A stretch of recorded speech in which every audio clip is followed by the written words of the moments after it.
I wanted to start with a little story. And it may seem weird that I'm here in Pittsburgh and I'm showing you a picture of Australia. But for those of you who have had the pleasure of talking with over the last 2 days, you've heard me talk about the fact that I actually have spent the last 2.5 months living in Australia. I just got back to the States 5 days ago and then turned around and came here.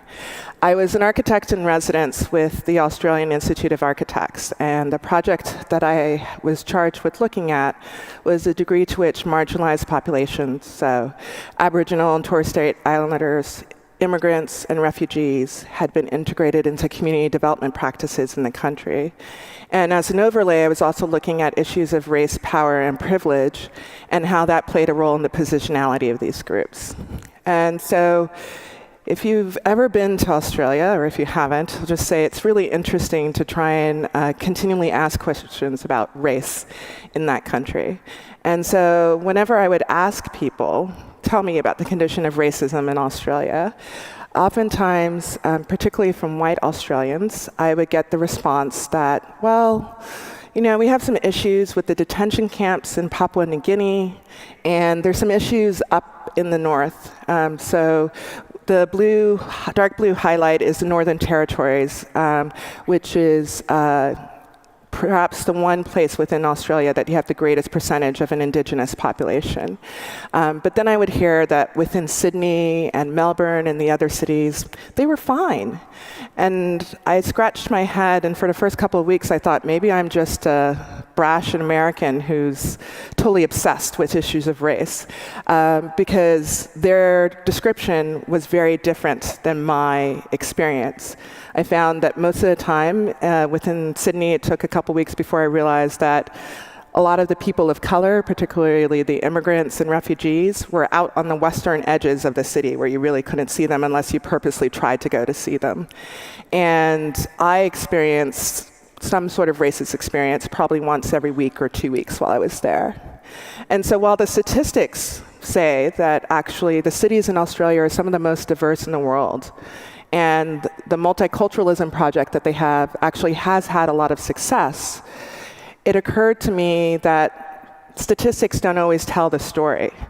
And that often what we have is that there's a difference between our technical understanding of race and equity and an experiential understanding of race and equity.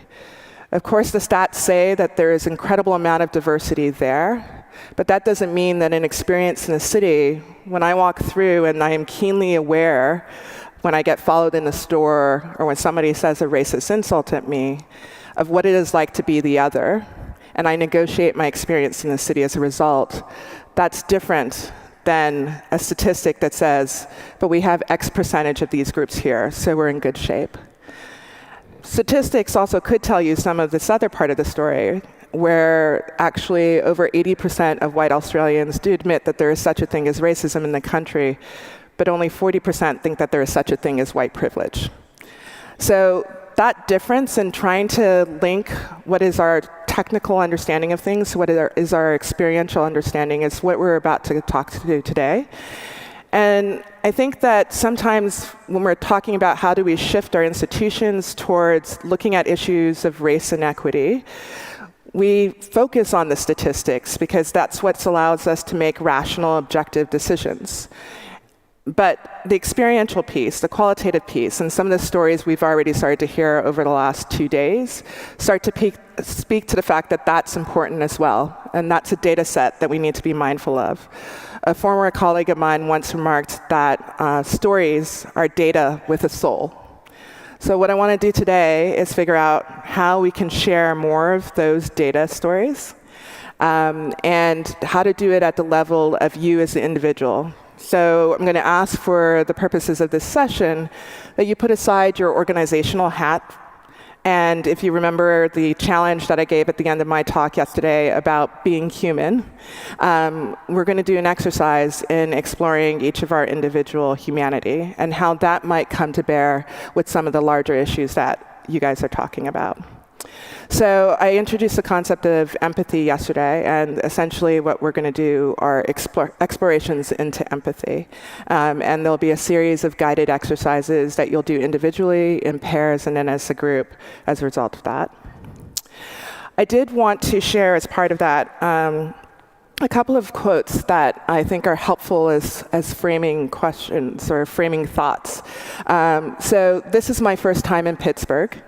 And in order to try and wrap my head around the conversations that you guys were having, I read some of the many, many, many reports that you guys have had produced. And I also talked to a couple of people involved with the conference. And so when I found this quote a couple of weeks ago, it struck me as, that seems to align somewhat with some of the things that I've heard. And then since being here, I'm like, yeah, that definitely seems to be on the mark. But this quote actually came from a writer who lives in Charlotte. And she was being interviewed by a reporter on NPR in the midst of the unrest there a couple of weeks ago. And I share it in part to say, well, the issues here are not unique, but also to sort of prompt how can we start to think about a place that is integrated not just by the numbers who happen to live in the city, but by the actual experiences that people in the city have. And so as you reflect on the questions that we have today for you, I hope you'll think about that how can I take my own experience and begin to talk about what an integrated experience across the city might look like. The second quote is another one that came to me as something that I would have wanted to share with you guys today. Many of us in this room have heard the Martin Luther King quote, "Injustice anywhere is a threat to justice everywhere." And so I went and, consulted Professor Google to try and find the quote because I wanted to make sure to get it correct, and then ended up reading the entire letter from a Birmingham jail by Martin Luther King, which is where the quote is from. And just as an aside, I would say if you've never read it or it's been a long time since you've read it, I would strongly encourage you to read it again because it's actually pretty salient to the time that we happen to find ourselves in right now. But what I found really interesting was reading the entire paragraph in which that quote was embedded. And so injustice anywhere is a threat to justice everywhere is actually, it's a great sentiment. But similar to when we sometimes talk about issues of race and equity, it can seem something that's still somewhat removed from our daily reality. And so I was struck by the last sentence in the paragraph, which says, whatever affects one directly affects all indirectly. And it seems that there's great alignment with the introduction that Grant gave yesterday about the fact that we are all affected by these issues, whether you are someone who has been followed in the store or heard some racist comment towards you.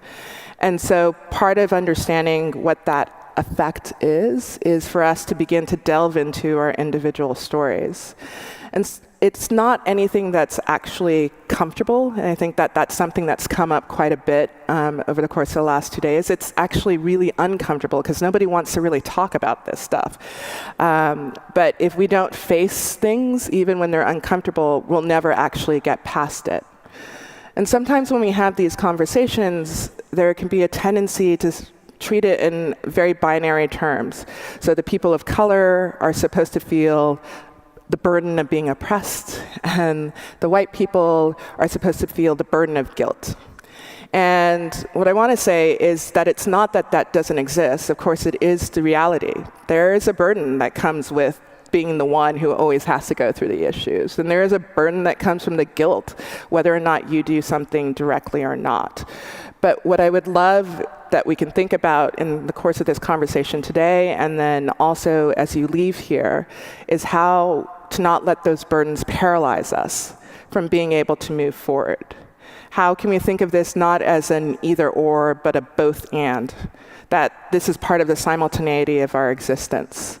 And that in order to move forward, we have to claim ownership over it and build and move forward. I was reminded today of, when I was talking to someone earlier, about one of my favorite quotes, which is by Archbishop Desmond Tutu, that says, "I am not an optimist, but I'm a prisoner of hope." And so these things are really challenging, and sometimes they can look quite daunting. But I hope through the series of exercises that we do today, which bring it a little bit more down to the individual level, we can start to actually see what some of that forward movement might be. So I'm going to very shortly turn it over to Christy Woolsey, who will assist me in facilitating this.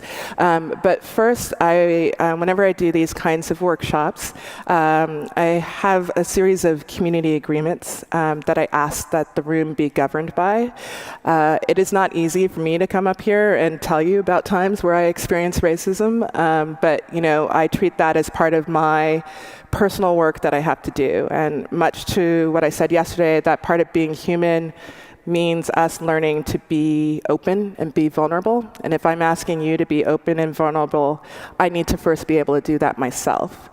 And when I am vulnerable with you, when anyone who has been here over the last 2 days has shared any of their story with you, they're actually putting some element of trust that you will hold space for them.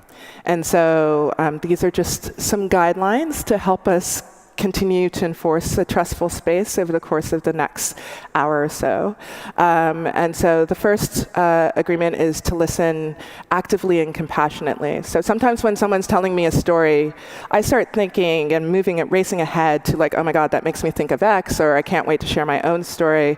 And what I want to ask is if we can all just shut down that little voice in our head, and for the moment that somebody is sharing something with us, that we become a little bit of a sponge. And for that moment, we're just there to listen deeply and intently to all of the words that they have to say.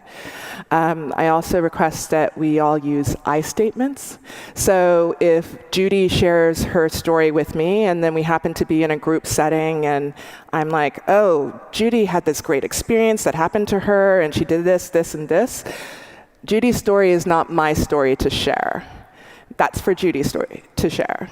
I can say, Judy said this, and it inspired me or reminded me about X, and that's okay. So let's respect everybody's ability and opportunity to share their own story. Respect each other and yourself. Every voice is equally important, and this connects to the next one of self-moderate, step up and step back. So I am sure there are a lot of opinionated people in this room. We all have things to say, and we're all used to being leaders. But, if you find yourself at the table hearing your voice a lot, you are hearing your voice a lot. And so I would ask that you take a moment and step back and just even leave a pause for somebody who's maybe not so quick to jump in to be able to speak. And if you find yourself having never said anything, it doesn't mean that there's pressure to say something, but I hope you will feel that this is a safe space and that your voice, your opinion, it actually has value and we want to hear it. Transcend binaries, explore intersections. So intersectionality was brought up yesterday. The interesting thing of my time in Australia is that I knew that any moment that I opened up my mouth, I automatically would vault from someone of low privilege to high privilege because my voice would out me as an American, and immediately the conversation would flip to, oh my God, you're from the States, what city are you from, and tell me about Donald Trump. I had to talk a lot about Donald Trump over the last 2.5 months. So I was both and, right? Those were both part of my experiences. And it can be really hard to wrap our heads around the complexity. And the idea of the work we're doing today is not to try and solve this problem, because that's not going to happen within the space of the time we have.